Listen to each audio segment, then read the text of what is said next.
Bienvenido a un nuevo episodio del Podcast Libertario, el show donde aprendes a recuperar tu libertad de pensamiento. Y hoy vamos a hablar sobre la importancia del mérito. Estoy aquí con mi amigo Ferb, el AMCAP estoico, y estoy yo, JC, estudiante de la filosofía del objetivismo y minarquista.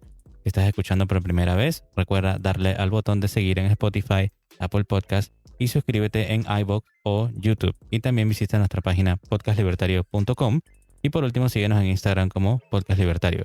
Entonces, ¿cómo estás hoy, Fer? Hoy estoy muy bien, esta semana ha sido muy productiva y para este episodio estoy bien inspirado. Entonces me gustaría ir enseguida al tema. A ver, cuéntanos. Ok, esto es algo que siento que tal vez debimos haber tocado hace mucho tiempo, pero nunca es muy tarde. Y el día de hoy, como JC ya mencionó, vamos a hablar de el mérito. ¿Qué es merecido? Esto es algo que todo el mundo, todos los días, en todas partes del mundo, mencionan. Van y exigen que algo se les dé porque les toca. Y dan alguna justificación, ya sea racional o irracional. Y hoy vamos a hablar de eso. Yo, para ponerlo de una manera sencilla, respondo a la pregunta ¿qué es merecido? De la siguiente manera.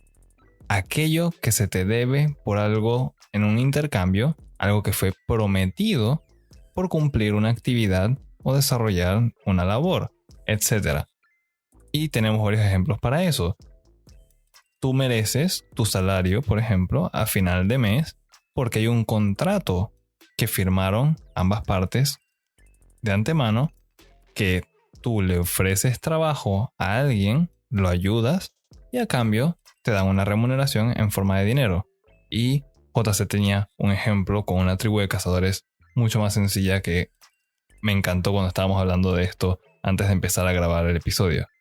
Sí, por ejemplo, para traerlo, digamos que a la realidad física y al ejemplo más sencillo, no sé, a mí, yo prefiero ese tipo de ejemplos.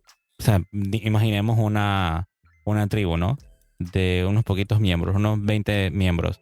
Y entonces uno de los que está en la tribu, uno de los hombres le dice a los otros de que, bueno, vamos a ir a cazar un jabalí salvaje, ¿no?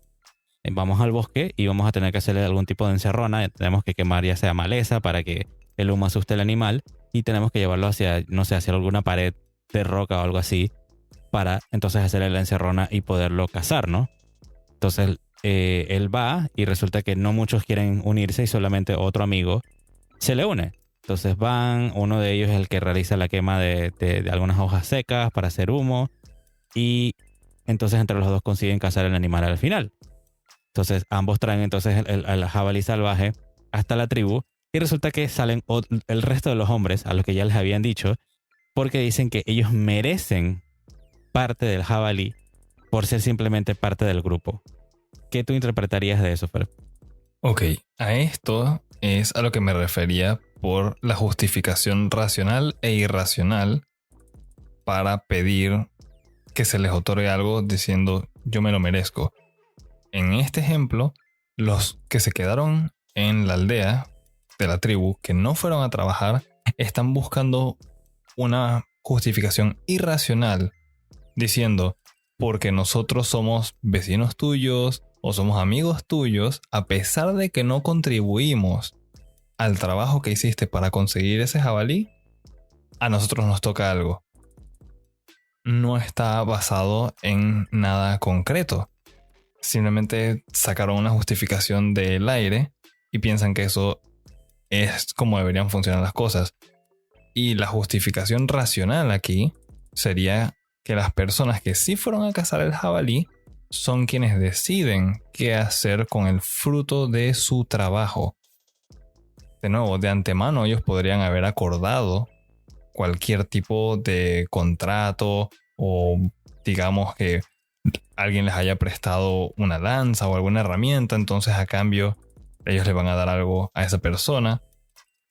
Pero de nuevo, todo tiene una estructura en la que las cosas que nosotros intercambiamos y merecemos dentro de nuestras comunidades, dentro de la sociedad, se dan de antemano. Y si no, pues los únicos que van a merecer el fruto de sus trabajos son las personas que lo están ejecutando Claro, entonces si lo conectamos con el mérito, por ejemplo, que es lo que teníamos una confusión. En verdad, antes de grabar este episodio, estábamos un poco confundidos porque la gente no habla de mérito, sino que mucha gente en Latinoamérica habla de meritocracia.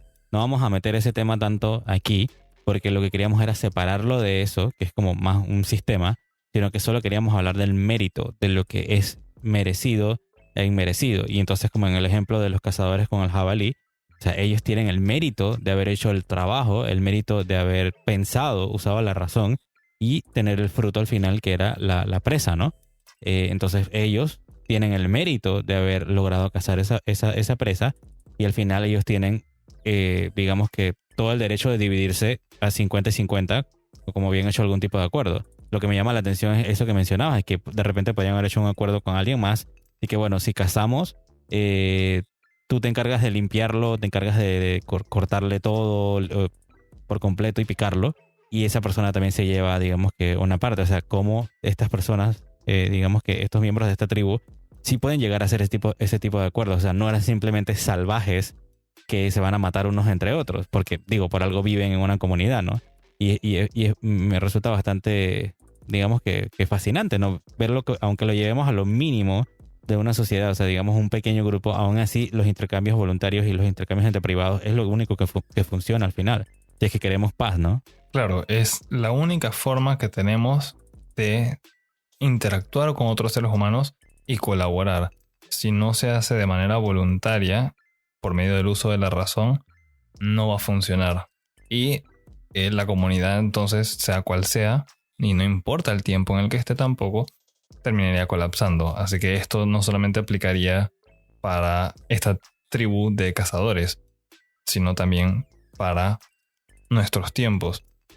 Para seguir con el ejemplo de los cazadores, ¿qué pasaría si por la fuerza van y les dicen a los que consiguieron el jabalí que el resto de la comunidad merece una porción? A pesar de que solamente 2 pusieron el esfuerzo. Tal vez la siguiente vez que haya que ir a cazar, esos 2 cazadores que son los más hábiles digan, ¿sabes qué? No voy a ir porque siento que es un abuso de mi tiempo, de mis esfuerzos y mi libertad, que me quiten el fruto de mi trabajo de esa manera tan abrupta. Nada más les dejo eso así, esa idea abierta, para que lo tengan en mente y vean que nuestros días de hoy tal vez no estamos hablando de cazar jabalíes, pero estaríamos hablando de otro tipo de resultados después de trabajar. Y bueno, se pierde el incentivo porque se pierde entonces el mérito. Con eso, a mí me gustaría entonces avanzar a la parte de lo que mencionamos de la negociación de antemano, los contratos y la gran famosa redistribución de riquezas, para extender el tema este de si deberían repartir en partes iguales el jabalí que 2 personas cazaron. Y no quería complicarlo mucho, pero para dejar también otra semillita plantada y que cada uno empiece a pensar y encuentren las respuestas por su propio mérito, es que, ok, en nuestra actualidad ya no trabajamos tan directamente con la naturaleza. Muchos trabajos son colaboración y servicios a otras personas. Y tenemos entonces el dinero como una remuneración. ¿Por qué entonces algunas personas van y dicen, es que a mí me toca entonces todas las ganancias de la panadería porque yo soy el que hizo el pan? Pues simple y sencillamente es que hubo una negociación de antemano. Todas las personas tienen un contrato de trabajo en el que se estipula, tú vas a hacer pan, tú eres el cocinero, pero el local lo puso alguien más. La cajera también está haciendo cosas, también hay que pagarle. El dueño original que invirtió en los hornos y demás, es gracias a él, por su ahorro, su sacrificio, y al final entonces el capital aportado, que él puede decidir qué hacer con eso. Entonces estas personas merecen lo suyo porque se estipuló de antemano por un contrato. Y un contrato no es nada más que simplemente un acuerdo voluntario entre individuos libres puesto en papel. Eso es todo lo que es. Extremadamente sencillo. Y bueno, con eso entonces se cancela la idea de la redistribución de riquezas. Nadie puede ir de nuevo exigiendo que les toque algo que no les corresponde. Eso tiene un nombre, es robo. Sí, no, y ahí haciendo como digamos que una pausa con lo que hablas de la negociación de antemano como contratos, me llama la atención porque creo que algo de eso hablamos en algún episodio, no recuerdo cuál, pero ponte que más bien el dueño de la panadería, o sea, ahorró el capital para poder invertir en el negocio, o sea, en el local, en la maquinaria, en los hornos, en las vitrinas donde va el pan, que también cuesta. O sea, en todo esto y también en los empleados, ¿no? Como tú dijiste, en la cajera, en el que hornea, en el que prepara, en el que hace todo esto. Y en ese contrato está estipulado de que, bueno, qué sé yo, cada 2 semanas o cada mes se te va a pagar un salario de tanto. Y tú eres el que vas a decidir si firmas o no. Nadie te está obligando, nadie te está poniendo una pistola en la cabeza para que tú trabajes en esa panadería. Entonces lo otro es que al final del día el que tiene el riesgo de si se compra el pan o no es el dueño, ¿no? Porque él es el que está vendiendo el pan. O sea, tú vas a cobrar, tú sí eres el que está haciendo el pan y tú tienes tu contrato, tú tienes tu salario asegurado. Mes a mes vas a cobrar un salario, pero tú no tomas el riesgo en lo absoluto de vender ese pan. Ese riesgo lo va a tomar el dueño y si el pan no se vende o el pan se queda ahí y se daña, al final el que tiene que cerrar es él y bueno, nos quedamos todos en la calle, ¿no? Así es como lo veo yo. Sí, definitivamente. Y incluso para extenderlo un poco, el inversionista, el dueño de esta panadería o ya sea de cualquier otro tipo de negocio, no solamente es el único que asume el riesgo del negocio, sino que también asume el riesgo de los empleados. Él depositó su confianza en cada uno de los colaboradores, cada uno de los trabajadores. Él confía y espera plenamente que las personas que están trabajando con él van a dar lo mejor de sí para que las cosas funcionen. Y si funcionan, pues todos son felices. Pero si no funcionan, el único que va a sufrir es él. Si al final de un mes se venden, no sé, 100 hogazas de pan, excelente. El siguiente mes, la mitad, 50. Como mencionó JC, el resto de los empleados van a seguir cobrando su salario. Pero el inversionista, el dueño, él va a extraer es lo que quede después de haber cumplido con todas las otras obligaciones, después de haber pagado la luz, el local, cualquier deuda que tuviese, los salarios, los impuestos. Y si le queda algo, entonces, bueno, se queda con algo y ve qué hace. Claro, ahí es cuando veríamos de que si vale la pena ese negocio, si es rentable o no. Al final, ¿no? Porque si tú vas a hacer pan para vender pan simplemente como hobby y no sacas absolutamente nada, no hay ningún incentivo de seguir innovando y, yo no sé, haciendo un pan más delicioso, un pan con queso o un pan más dulce con canela, una cosa por el estilo, algo que la clientela quiera y le dé valor, ¿no? Si simplemente haces el mismo pan y la gente se aburre y no pasa nada y no vendes nada, o sea, pierdes, no vas a querer seguir estando en el negocio de la panadería y al final del día entonces vas a cerrar. La búsqueda del éxito es trabajo constante. Y bueno, también recalcar un otro punto importante de toda esta conversación. Aquí seguimos hablando de la idea de propiedad privada. ¿Qué es lo que uno merece? Ya hemos hablado anteriormente en episodios de dónde viene la propiedad. Bueno, aquí esta es una extensión, entonces, ¿por qué tú mereces esa propiedad? Y extendiendo un poquito la idea de esto de la redistribución de riquezas, que hay mucha gente que de todas formas quiere tergiversar las palabras y violentar entonces los derechos de las personas, en este caso el derecho a propiedad privada, y decir, no, hay que quitarle y hay que redistribuir para que todo el mundo tenga partes iguales. Eso no funciona, matemáticamente es terrible, es una basura.